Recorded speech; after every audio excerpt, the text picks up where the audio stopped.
Hello guys, ayan, flex ko lang yung nabili kong bedsheet. Ito yun guys, ang ganda ng kulay. Mayroon na siyang kasamang punda, dalawa. And then mayroon na rin siyang kumot. Yan ang ganda ng kulay niya guys. O diba, nakapix siya sa sa bed. Ayan guys, ang ganda oh. Favorite color ko to guys, lavender. Ayan. Mayroon na tayong bed sheet guys na terno.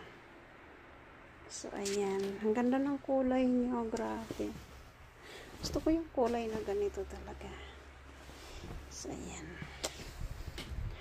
Diba? So, nabili ko siya ng 500 NT. Maganda na yung bed natin. Oh, hi! Thanks for watching. Have a nice day, everyone. God bless. Bye-bye.